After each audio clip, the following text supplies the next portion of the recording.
Isang yugto ang di mo akalaing darating. Yung eksena na sinushoot namin ngayon ay isang complicated na car stunt. So, kailangan namin ng intensive talaga na planning at saka intensive talaga na studies how to make it work because it's something na challenging na ma-pull off namin to sa episode ng Batang Quiapo.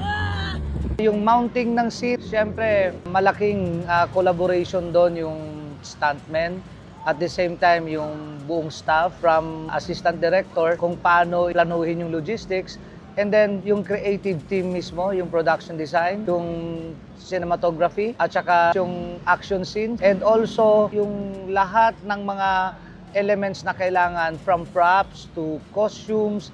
And at the same time, lahat ng mga equipment na kailangan namin i-utilize para ma-pull off ang isang stunts na to. Well, of course, challenging yung eksena na to. So, you need to have a great collaborators. At the same time, you need to have a team para ma-pull off to. Kasi lahat yon kailangan na mabuo nila ng isa yung vision na pinaplano ni Direk Coco Martin. Yung pinaka-importante talaga na ma-hook yung mga manonood sa eksena na to, sa episodes na to, kailangan maging realistic and at the same time, kailangan maging explosive at kailangan maging sobrang powerful yung eksena mula sa fight scene, mula sa mounting ng camera, mula sa paggalaw ng buong eksena at saka kung paano namin i-utilize ang mga malalaki at masisikip na mga locations. Of course, yung pinakamahirap na eksena na ginawa namin sa kwento na to, syempre yung mga bagong fighting at saka action scenes ni Direk Coco Martin. Kasi kailangan natin palagi na mag-introduce ng mga